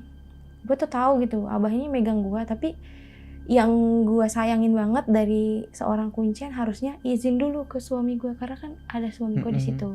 Dan kalau ajaran dari Abah gue yang biasa ngeruqyah orang pun, tangan pakai sarung tangan, atau dilapisin apa, nggak boleh bersentuhan karena bukan mahramnya kan. Itu dia tiba-tiba dudukin gue, dan gue nggak bisa menolak dong karena kan raga gue lagi dipinjam ya. Dan dia itu bangunin gue secara duduk gini, terus badan gue dikediain, terus gue dipeluk gitu bang. Gue mau berontak tapi nggak bisa gitu. Terus dia meluk gue dan dia nyium jidat gue. Itu yang gue sayangin banget. Dan di situ laki gue nggak berani negor karena kita ngerasanya gini loh, dia kan orang berilmu, masa harus tegur gitu kan. Emang sih dari hati tuh kayak pengen, Bah bisa nggak usah kayak gini ngobatinnya gitu kan. Sampai akhirnya itu ditarik nih sama suami gue kan, ditarik, dilepasin gitu. Nah nggak lama nih teman-teman gue dari teman-teman tim MTS ini datang, dia kan disuruh gue pakai mobil kan. Di situ dia anak-anak pada datang, terus anak-anak juga kaget, lah kok si Maya lagi dipeluk sama si Abah itu gitu. Terus nanya, kenapa bang, emang ini ada leluhur yang mau masuk? Terus ada salah satu istrinya dari tim gue ngomong gini, baru ngingetin nih, bang kalau bisa jangan kayak gitu tuh katanya, ngobatinnya masa dipeluk-peluk kayak gitu sih. Terus dicium-ciumin jidatnya gitu kan. Tuh laki gue langsung, oh iya gitu kan, langsung ngomong kan, Bah mohon maaf bah gitu, Mayanya bisa dikesinin aja nggak gitu biar saya yang megangin gitu kan. Oh nggak usah, ini ada leluhur yang masuk. Emang bener leluhur itu masuk ke dalam badan gue. Dan di situ tuh gue nggak bisa sama sekali buat, biasanya tuh gue kalau komunikasi gue dari dalam diri gue ngomong sama si leluhur ini bisa nih ngomong nih gue berdua. Cuma kali ini gue bener-bener full dipinjam sama dia gitu. Nah udah selesai dia iniin gue kan, dikembaliin tuh ke suami gue kan, ya udah nih pegang gitu, tapi kamu bisa nggak ngajak ngobrol dia. Jadi kayak seolah-olah laki gue tuh nggak ngerti apa-apa gitu. Iya bah udah biasa kok katanya, udah biasa ngobatin si Maya kayak gini, nanti juga dia sadar sendiri. Nah di situ gue baru tahu sifat aslinya si Abah ini gitu. Itu gue baru tahu. Dan di situ pas banget kebetulan si leluhur gue ini masuk, sama gue denger bisikan secara batin itu dari suara abah gue sendiri, kakek gue sendiri yang di Cianjur. Gue tuh habis dimarah-marahin. Jadi sebenarnya abahnya itu bisa, tapi kurang tata titihnya. Jadi harusnya tuh nggak boleh kayak begini loh ngobatin orang. Dia tuh nggak make itu, nggak make aturan itu. Jadi ya udah gitu, begitu apa adanya. Dan itu gue baru tahu dari leluhur yang masuk di badan gue kalau si abah ini tuh tata caranya tuh salah. Jadi dia pun tertipu sama sosok yang dibilang katanya si abah ini kuncen atau itu, dan itu ternyata si abah itu salah semua aturannya. Kenapa sengaja dititipin sama abah buat dilihat nih, ini orang amanah nggak sih gitu, dikasih kemampuan kayak gini gitu. Harusnya nggak boleh dengan cara ngobatin orang yang itu kan ibaratnya kan cewek cowok, dan itu lu bukan siapa-siapanya dia. Kalau mau ngobatin itu harus ada izin ke suaminya, boleh nggak nih saya obatin atau gimana. Ini mah langsung udah hajar aja kayak gitu. Nah di situ gue nangis karena gue juga nyesel gitu, kenapa ya gue bisa kesini dengan orang yang salah gitu. Ini gue bukan menyalahkan dia gitu ya, tapi ya siapa tahu nanti dia bisa berubah gitu dengan caranya yang lebih baik lagi. Nah di situ masuk, nah si abah ini diomelin sama si Eyang Wijaya Kusuma ini yang ngasih benda itu. Dia bilang, dia pakai bahasa, gue tuh bahasa Sunda gue nggak terlalu lancar, tapi pas komunikasi memang bukan gue yang ngomong, dan itu beliau dan semua tim sarnya dia itu tahu kalau gue komunikasi. Nah di situ mereka pada diem, pada kaget gitu kan. Aku ibaratnya kalau kata kita tuh kayak, kan lu nih orang bisa, orang yang terpercaya di sini, kenapa gue kasih amanat begini lu tuh nggak bisa jalanin gitu. Dan itu harusnya gue naik ke Gunung Salak tuh bukan hari itu, bukan malam itu, ada hari khususnya. Kenapa gue disuruh nemuin si abah ini, niatnya tuh buat diskusi kapan nih hari baiknya, terus kita tawasul dulu, izin dulu hari apa kita diizinin buat naik. Jadi dia tuh karena dibilang punya kemampuan yang dianggap kuncen, jadi ya dia semau-maunya gitu, tanpa diizin dulu. Nah di situ baru dia kayak ngerasa nggak enak juga, karena ditegur langsung sama-sama leluhur kita lah kan, sama-sama tanah Pajajaran. Kenapa pertama kali yang masuk itu Arya Wiratanudatar katanya? Karena anak ini didampingi sama salah satu itu namanya abdi dalamnya Cikundul. Nah itu ada makom namanya Mbah Boko sama Nyimas Tali Paranti. Nah ternyata makam itu yang sering banget kalau gue pulang kampung gue ziarahin.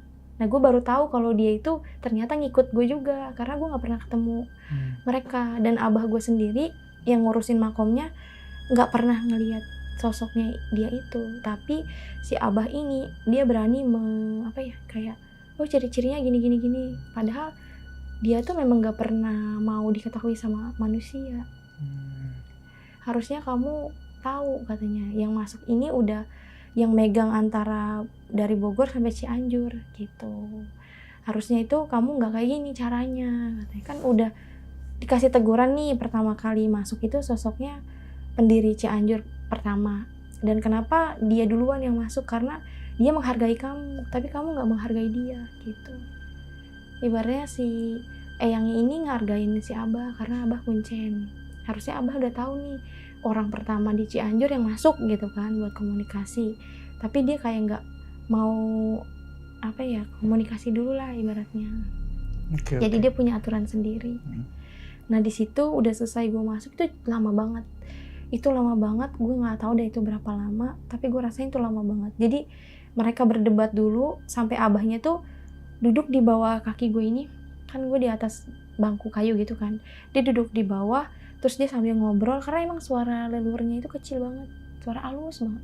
Terus si abahnya bilang, ini saya lagi diomelin katanya sama timnya dia, saya lagi diomelin, ini yang datang itu benar-benar leluhur. Karena abah tahu yang datang kalau leluhur itu nggak bakalan auranya tuh ngamuk-ngamuk, suara kenceng itu enggak. Memang tuh suaranya halus. Yang kita harus ambil dari pelajarannya ini tuh, kata si abahnya, ya dimanapun kita harus bener-bener jaga lisan kita, sopan santun katanya. Ini aja, dia aja yang leluhur kita aja masih bisa sopan katanya, tapi dia mengakui kalau dia salah. Kamu mau bawa anak ini naik ke Gunung Salak katanya gitu, saya nggak bakal izinin.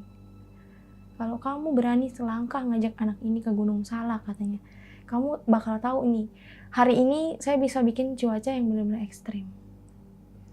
Abahnya langsung minta maaf. Saya yang berhak ngajak dia ke atas Gunung Salak. Sampai dia nunjuk-nunjuk si abah masuk ke dalam badan gue. Itu katanya sih mata gue tuh merah. Gue melototin ke si abah katanya. Saya pinjem raga ini anak, saya pinjem sukma ini anak biar saya ajak ke Puncak Salak. Saya nggak mau kalau benda ini bisa dipegang sama kamu. Saya mau benda ini benar-benar anak ini aja yang megang katanya. Pas pertama kali, karena dia udah marah. Terus di situ dibacain apa aja tuh gue nggak mempan. Jadi emang benar-benar gue nya pingsan. Karena emang raga gue dibawa. Nah dari situ baru gue keluar, baru dari situ dia ngasih tahu. Trek Gunung Salak itu ini dikasih tahu nih, ini namanya via Haji Saka. Ini tuh ada apa namanya? Kenapa bisa dibilang Haji Saka tuh ada historinya kata dia. Terus gue ngikutinnya tuh baru di situ gue benar-benar ngerasain kayak naik gunung. Nanti kamu sampai ke Puncak Manik, Puncak Salak 1, baru nanti di sana ketemu sama penguasa Gunung Salak. Kenapa bisa dinamain Gunung Salak? Itu nggak ada kaitannya sama buah salak. Salak itu artinya perak. Jadi gunung itu namanya Gunung Perak. Ada yang bilang namanya Mbah Salak, itu bukan Mbah Salak. Apa? Itu bukan Mbah Salak. Jadi itu sebutan Mbah itu kan Mbah itu orang tertua. Iya. Nah Salak itu Gunung Salak. Jadi orang ya terkenalnya karena Mbah Salak gitu. Padahal si mbahnya itu bukan Salak.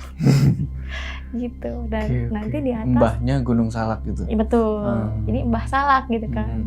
Nah itu gue diajak, gue ngeliat lagi di sebelah kiri ini ada makam 3 gitu kan. Kamu udah tahu kesini jalannya, jadi saya nggak mau nuntun kamu, sesuai sama hati kamu aja. Pasti kamu nyampe ke puncak kata dia. Di situ gue minggir ke kiri, yang tadi ada tulisan makamnya yang Wijaya Kusuma. Di situ gue nggak tahu nih gue duduk sama si kakek ini duduk. Gue berdoa di situ. Gue jadi kayak ziarah gitu. Gue ziarah di situ, udah selesai ziarah, gue keluar lagi. Keluar itu ke arah yang batu gede itu. Yang batu gede, terus dia bilang, ini adalah makam dari anaknya yang Surya Kencana kata dia. Ini kan kodam kamu. Ini makam anaknya ada di sini. Jadi kamu kalau bisa secara nyata lebih bagus lagi untuk menziarahi makam beliau. Nah, terus ada lagi yang di pohon, yang di pohon itu yang gue lihat. Ini yang di pohon ini makam siapa? Gue tanya. Ini makam dari anaknya Syekh Sultan Hasanuddin. Jadi dia moksa di Gunung Salak. Dia menghilangnya di Gunung Salak. Karena namanya penguasa Gunung Salak ini tuh masih ada keturunan dari Syekh Sultan Hasanuddin. Dan itu namanya Syekh Hasan yang ada di atas. Syekh Hasan Basri. Itu adalah penguasanya Gunung Salak. Syekh Hasan Basri. Ya. Yang di makam itu? Di atas puncaknya. Nama aslinya Syekh Hasan Basri? Iya. Oh gitu. Itu namanya Syekh Hasan Basri katanya. Biasa disebut sih makamnya Mama Hasan Basri. Gitu. Terus di situ baru tuh gue kaget. Gue belum pernah naik ke gunungnya, tapi dia udah ngasih tahu sih silsilahnya.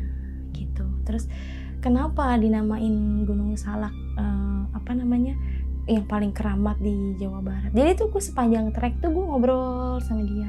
Dan itu lama banget. Itu banyak kok saksinya dari krunya si Abah, tim sarnya Abah, terus sama tim channel gue itu nyaksiin kalau gue itu Raga Sukma ada kali itu sekitar 2-3 jam. Itu gue gak sadar-sadar. Dan emang pergerakan dari nadi gue sama nafas gue itu udah pelan. Makanya itu udah pada panik. Takutnya gue gak balik lagi. Yeah. Dan memang gue ngerasa capek bukan karena perjalanan, tapi karena badan gue yang nahanin sukma gue keluar. Capeknya dari situ ternyata. Itu gue jalan ke atas, bener-bener itu dia ngasih tahu kenapa kalau naik Gunung Salak itu benar-benar harus ziarah dulu, harus izin dulu, karena di sini tempat pertemuan atau rapatnya itu dari kerajaan-kerajaan Pajajaran. Gunung Salak itu? Iya, jadi nggak boleh, walaupun ibaratnya lu baru naik gunung dan lu nggak tahu nih di situ ada patilasan-patilasan, tapi nanti kalau via Aji Saka tuh pasti ngelewatin, katanya dia. Di sini banyak situs yang dimana orang lain tuh jarang ada yang tahu. Dan naik Gunung Salak itu kalau bisa di atas itu malam nih, kita misalnya nyampe ke atas, menurut dia ya, karena ini titipan juga nih dari dia. Begitu nyampe di atas itu yang harus kita kita jamak pertama kali, harusnya kita tawasul dulu di makam itu, baru kita buka tenda. Karena dia yang punya gunung itu gitu. Jadi harus sopan santunnya memang harus tahu gitu. Jadi kalau kita mau pergi ke gunung mana, ya kita harus tahu dulu nih di balik gunung ini ada histori apa. Karena setiap gunung itu tempat moksanya para kerajaan zaman dulu. Dia itu nggak meninggal, tapi dia tuh menghilang. Tapi dia tetap hilang ada. gitu aja. Iya. Kenapa dinamain makom ya? Karena jasad dia nggak pernah kubur. Nggak pernah kubur. Iya, karena memang dia nggak meninggal. Makom tuh kayak tempat yang dimana dia itu pernah menjajakan kaki. Itu. Gitu. Iya, itu. Gitu. Nah di sana gue nangis tuh, kayak gue bersyukur banget diajak ke puncak Salak gitu. Gue ketemu lagi sama kakek-kakek yang pertama. Ternyata itu yaitu Kiai Haji Syekh Hasan Basri. Yang gue mau jabat tangannya nggak pernah bisa. Ditemuin langsung sama yang punya. Dan mukanya itu, ya Allah, itu ganteng banget, sampai manusia mah nggak ada deh yang ibaratnya gantengnya kayak dia gitu. Ya mungkin kalau bisa gue ambil pelajarannya tuh kayak, ya mungkin Nabi Yusuf melebihi dia gitu gantengnya kali ya. Karena gue ngelihat beliau aja tuh dari auranya, dari mukanya tuh benar-benar Masya Allah banget dah pokoknya.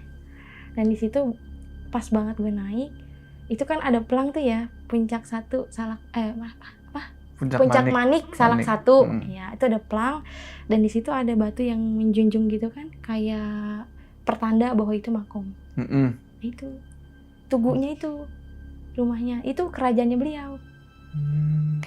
Jadi kita naik, para pendaki nginep di puncaknya, kalau enggak ziarah dulu kelewatan kebangetan gitu. Karena kita lagi muncak di kerajaannya beliau. Gitu. Itu orang yang paham banget kalau ke Gunung Salak pasti bukan ngejar mau ngecampnya doang, senang-senangnya doang ya, karena banyak situs yang harus kita ziarahin gitu. Karena memang di situ tuh bukan gunung sembarangan. Betul. Ya, bukan gunung sembarangan. Bahkan kalau misalnya kalau gue penasarannya gini, karena kan si abahnya bilang kalau nanti kamu tersesat di Gunung Salak, kamu ngelihat pipa yang menuju ke arah air aqua pabriknya, itu nggak akan bisa ketemu juga. Nah, makanya pas banget gue naik ke puncak itu gue nangis, karena ternyata gunung yang gue takutin nggak semistis, nggak seserem itu. Iya, nggak seserem itu, karena iya di situ tempat perkumpulannya para leluhur kita. Kalau niat kita baik, terus kita juga sebelum naik ke tempatnya beliau ya kita harus ngirim doa dulu gitu. Dan ternyata itu silsilahnya yang gue nyampe di puncak itu, si Syekh Hasan ini keturunannya dari Syekh Sultan Hasanuddin. Nah, Syekh Hasan ini itu adalah bisa dibilang itu masih saudaranya dari Eyang Wijayakusuma. Karena Eyang Wijayakusuma nikah sama anaknya Syekh Sultan Hasanuddin. Jadi semua keluarga dong intinya di situ. Gitu. Nah, siapa yang Cikundul itu, yang Raden Arya Wiratanudatar, ya itu saudaranya mereka juga. Penguasa tanah Pajajaran. Betul, banyak belajar sejarah situ ya. Iya, harusnya. Itu banyak situs emang sebetulnya. Terus di situ dia ngasih lagi titipan benda gaib, itu kayak model rokok, tapi rokoknya itu dari emas. Rokoknya dari emas, itu dia mau nitipin lagi ke gue. Cuma itu harus benar-benar dirawat, benar-benar dijaga, dan gue nya nggak mampu. Dari segala persyaratannya gue belum bisa. Jadi gue nggak mau ngambil dengan keegoisan gue. Syaratnya apa? Banyak banget bang. Jadi kalau misalnya gue ngambil benda itu, yang pertama itu ada ritual hari khususnya buat ngebersihin benda itu, buat mandiinnya, terus bener-bener setiap ada hari tertentu harus ditawasulin. Jadi kalau memang guanya belum sanggup, ya nggak usah sok-sokan gitu. Nanti malah senjata makan tuan. Makanya gue nggak berani. Karena namanya manusia untuk ibadah pasti ada malesnya dong. Iya benar. Gue belum sempurna itu. Jadi gue nggak mau dikasih itu. Tapi benda itu udah bener-bener di tangan gue lagi. Dia, kamu udah percaya kan kalau saya ini leluhur kamu. Ini saya kasih lagi. Nah itu dari Syekh Hasan Basri itu. Gitu. Jadi gue ini baru dapet cenderamata dari bawah, dari makamnya Eyang Wijaya Kusuma. Karena pertama kali di Haji Saka yang lewatinnya itu Makam dulu. itu. Iya. Naik lagi ada lagi sampai puncaknya pun ada. Gitu. Itu keuntungannya kalau lu terima misalnya nih yang barang dari Syekh Hasan Basri apa? Ya kalau bisa dibilang keuntungan tuh sebenarnya benda bukan buat dimanfaatkan kita cari keuntungan ya. Tapi melebihi itu kayaknya karomahnya. Yang gue dapet tuh pasti karomahnya dari beliau gitu. Dan gue rasa gue belum sewajarnya buat dapet karomahnya beliau karena berat banget. Sampai ke puncak itu pertama kalinya gue Raga Sukma sampai ke puncak Salak. Tapi ada hikmahnya juga di balik itu. Jadi gue bisa tahu, oh silsilahnya banyak. Ternyata tuh Eyang Wijaya Kusuma ini dia itu anak dari kerajaan di daerah Demak. Jadi ibaratnya tuh semua raja ada di Gunung Salak. Wah. Kerajaan Demak, kerajaan tertua. Siapa namanya? Raden Fatah. Raden Fatah itu bapaknya Eyang Wijaya Kusuma. Kakeknya Eyang Wijaya Kusuma. Gitu. Jadi banyak kenapa dibilang gunung sakral ya memang sekalinya dia rapat ke semua keluarga dia bawa. Gitu. Jadi jangan sembarangan sama Gunung Salak. Benar itu benar. Bukan Gunung Salak doang sih semuanya. Gitu. Karena kenapa leluhur kita moksanya di gunung ya karena gunung itu tempat paling damai. Bener nggak? Kalau kita lagi ada perasaan gimana-gimana naik gunung kayaknya healing gitu lah ya. Ya itu. Karena sejarahnya leluhur kita moksa di gunung ya gitu. Kalau dipikir-pikir iya juga. Nyambung kan? Iya, dari situ tuh senengnya gue tuh dapat pelajaran itu gitu. Bener-bener oh gue bisa tahu leluhur gue yang asli tuh berarti ada sangkut pautnya sama Raja Banten sama Raja Demak, dan kalau dikaitin lagi ya kita semua bersaudara gitu. Emang kita semua kan anak cucu Adam. Betul. Jadi kalau kita benar-benar mendalami leluhur kita siapa ya pasti ketemunya kita saudara semua. Itu kan dari tanah Pajajaran, ketemu dari tanah Jawa, ketemu dari kerajaan Bali, kan di situ jadi ada sangkut pautnya semua gitu. Dan sampai sekarang sih gue belum mencari tahu keuntungannya gue dapet benda itu gitu kan. Itu kan salah satu kembang dari Eyang Wijaya Kusuma nih. Nah gue ini baru gue pelajarin tuh karomah dari isi bendanya itu yang gue bilang jadi gelang. Itu dari gelang itu dia mempercayain gue kalau misalnya ada orang yang butuh bantuan gue dan gue izin sama beliau, ya tangan gue inilah yang bisa ngobatin orang yang membutuhkan. Tapi bukan gue yang bisa, karena titipan dari beliau juga gitu. Dan kenapa beliau kasih itu, ya mungkin gue udah lolos dari cobaannya dia gitu. Maksudnya lu bisa nggak nih gue kasih tantangan kayak gini. Dan alhamdulillah gue bisa nyampe puncaknya secara gaib. Karena dia udah yakin kalau gue bisa, ya dia kasih itu, benda itu. Karena benda itu memang banyak benda-benda yang dicari sama orang yang kantil itu. Jadi buat ke segala kayak aura karismatik, terus rezeki, terus aura-aura lain yang orang-orang nyari sampai rela bertapa itu demi itu. Karena dari zaman Eyang Wijaya Kusumanya sendiri dia bertapa di kampung kecil itu yang terkenal horor banget, banyak orang yang bertapa di situ, nggak ada yang bisa lolos. Ya karena cuma yang Wijaya Kusuma doang nih yang lolos, makanya dinamain Wijaya Kusuma. Itu namanya kembang kejayaan atau kesuksesan karena tapaknya dia gitu. Dia sukses tuh bertapa di tempat itu. Karena banyak sih leluhur-leluhur yang nitipin gitu. Dititipin, makanya ini gue ada satu amanat yang dimana gue harus naik Gunung Lawu. Ya, insya Allah nanti akhir Mei. Baru nama gue. Lu ke Lawu juga?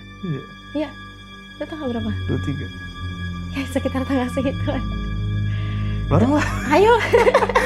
Itu ada amanat sih, ada misi khusus. Menarik nih. Ada yang mau ketemu di Pasar Setan. Alah, kan bener. Kok bisa pas gini? Ya, dia mau kasih. Gue ini mau barter. Nanti misinya kalau gue udah naik baru gue ceritain. Soalnya gini loh, gue kan udah pernah ke Lawu. Nah, gue nih pengen ke Lawu lagi soalnya si Tika ini bilang ada sesuatu yang belum selesai di situ. Bisa bareng nggak? Dan jalurnya sama lewat situ juga di Pasar Dieng gitu. Iya. Di situ. Kita harus naik. Hanya mau bertemu. Tuh kan. Oke Kak, ini jujur nih cerita bikin gue jadi banyak belajar sejarah tentang Gunung Salak. Betul. Yang gue taunya cuma naik doang Gunung Salak dengan treknya yang terjal, tapi gue nggak tahu sejarahnya nih. Sekarang gue jadi tahu. Dan kemarin juga harusnya gue naik Gunung Salak itu, cuma karena memang gue diamanatin jangan dulu naik karena mau ada badai di sana. Dan kebetulan memang iya di hari itu ada badai ya? Iya. Alhamdulillahnya sih memang pesannya itu selalu nyampe gitu. Kok enak kayak gitu ya? Kadang orang dikasih taunya suka batu bang, jadi kayak jangan naik deh, suka maksa, gue gak percaya hal-hal kayak gitu. Itu yang bikin dia celaka. Karena iya dimanapun kita mau pergi ya kita harus cari tahu dulu nih tentang karakteristik gunung itu kayak gimana. Benar itu, benar banget. Gitu, jangan asal mengikuti ego. Bener banget. Iya, kayak gitu. Oke Kak, lo ada pesan-pesan lagi nggak nih dari lu pribadi buat penonton kayak biasa? Biasanya kalau ini gue kasih pesan sedikit ya. Biasanya kalau misalnya kita nyampain tentang benda pusaka, banyak orang yang menggebu-gebu nih pengen dapetin benda itu. Bener banget. Kalau bisa mah jangan, karena itu resikonya besar. Gitu. Karena memang kalau sesuatu yang dicari itu pasti bakal lari. Ya logikanya kayak lu ngejar ayam. Semakin lu kejar semakin lari. Jadi apa yang orang lain punya dan orang lain dikasih itu jangan sampai bikin kalian tuh jadi ke-trigger buat gue pengen juga nih. Gue pengen dibilang yang ini gitu. Ya jangan kayak gitulah. Pokoknya gue nitip cuma satu, benda-benda kayak gitu bukan untuk diburu. Jadi biarkan mereka di alamnya masing-masing. Nah kan nih orang-orang pada tahu nih, kan tadi gue tunjukin tuh bendanya. Lo nggak takut tuh orang-orang pada wah si Maya punya benda itu tuh. Berarti dia yang megang nih. Iya. Dari awal dikasih juga gue mikirnya kayak gitu. Cuma balik lagi kalau memang benda ini masih rezeki gue, masih ada di gue. Tapi kalau memang bukan rezeki gue, ya silakan kalau ada yang bisa ngambil secara gaib, silakan ambil. Kalau memang itu hak kalian dan itu memang rezeki kalian, ya udah ambil.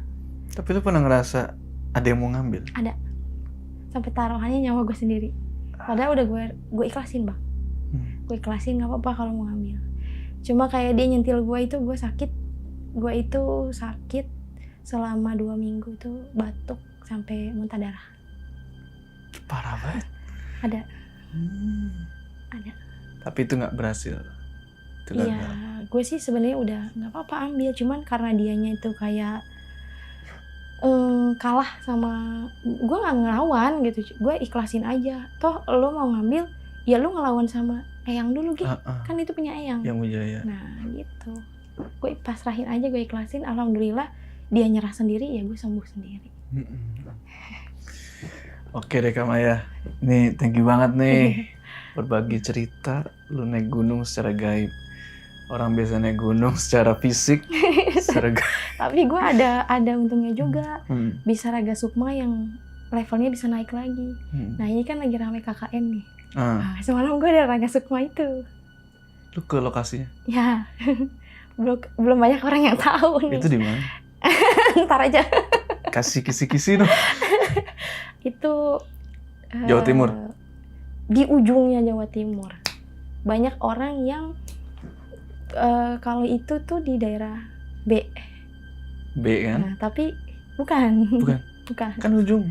Jawa Itu Timur. ada 2 hutan. Antara 2 hutan, dan itu yang menurut dari film yang rame sekarang itu kan ada kampungnya. Dibilangnya kampung gaib, tapi itu bukan gaib. Dulunya kampung, cuma udah bener-bener udah rata itu di tahun 97 itu udah rata bangunannya. Jadi kalau misalnya kalian berpatokan nyari di lokasi daerah B itu memang ada kesamaan, cuma bukan di tragedi aslinya. Dan dari film itu nggak pure semua kisah nyata asli. Jadi ada tambahan. Pasti ada yang tambahin namanya film kan ya? Betul, ada yang kita. Jadi dari dia nulis juga nih, dari si akun Twitternya Simple Man, ya, itu dia tuh nulisnya juga dilebihin. Karena dia sendiri udah mengklarifikasi.